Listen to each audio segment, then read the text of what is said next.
Hello दोस्तों, avenue supermart limited यानी D mart company ने अपने क्वार्टरली 4 के नंबर डिस्क्लोज कर दिए।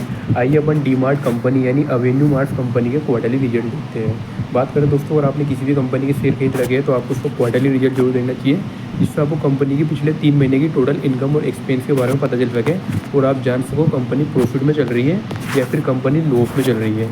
तो दोस्तों, अगर मैं लेटेस्ट क्वार्टर की बात करूँ 31 मार्च 2025 की, तो कंपनी ने लगभग 17,000 करोड़ की टोटल इनकम बना के दी है। दोस्तों, यहाँ पे एक एक डाटा की वैल्यू करोड़ में है। बाकी दोस्तों, अगर मैं पिछले क्वार्टर की बात करूँ 3 महीने पहले की, तो दिसंबर 2025 में लगभग 17,000 करोड़ सेम अपन को इनकम बनती हुई दिख रही है।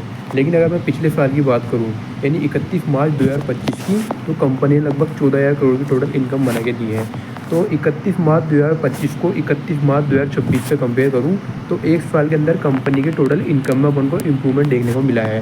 ओवरऑल अगर आप डाटा देखें तो अपन कह सकते हैं कि डी मार्ट कंपनी अभी अपन को पिछले एक साल के अंदर प्रॉफिट इनकम के मामले में ग्रोथ करती हुई दिख रही है, जो कि कंपनी के लिए एक बहुत अच्छी बात है। ओवरऑल डी मार्ट कंपनी का शेयर प्राइस में भी आपको इससे फ़र्क देखने को मिल सकता है। बाकी अपन ने कंपनी की इनकम की तो बात कर ली है, अब अपन देखते हैं कंपनी का एक्सपेंस यानी टोटल खर्चा कितना है, क्योंकि जो कंपनी खर्चा इनकम बनाती है वो खर्चा भी करती है। तो लेटेस्ट क्वार्टर में कंपनी ने 16,000 करोड़ का खर्चा करा है। पिछले क्वार्टर में भी 16,000 करोड़ सेम था, लेकिन पिछले साल यानी मार्च 2025 में 13,000 करोड़ था। तो मार्च 2025 को मार्च 2026 से कंपेयर करूं तो एक साल के अंदर कंपनी के टोटल खर्चों में अपन को बढ़ोतरी देखने को मिली है। हालांकि दोस्तों, अपन को कंपनी की इनकम में बढ़ोतरी देखने को मिली है, इस वजह से अपन को कंपनी के खर्चों में भी बढ़ोतरी देखने को मिली है।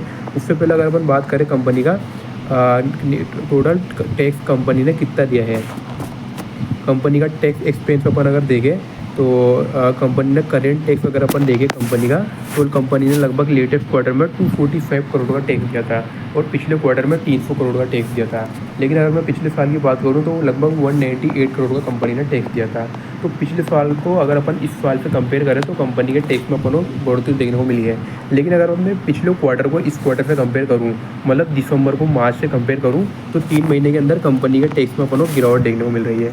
ओवरऑल अगर मैं बात करूँ कंपनी का नेट प्रॉफिट आफ्टर टैक्स क्या बना है, मतलब कंपनी का टैक्स देने के बाद और सभी चीज़ें करने के बाद कंपनी ने ओवरऑल मोटा क्या प्रॉफिट बनाया है अपन वो देखते हैं। तो लेटेस्ट क्वार्टर में डी मार्ट कंपनी यानी अवेन्यू सुपरमार्ट कंपनी ने 724 करोड़ का प्रॉफिट बनाते हुए दिखाया है करेंट क्वार्टर में।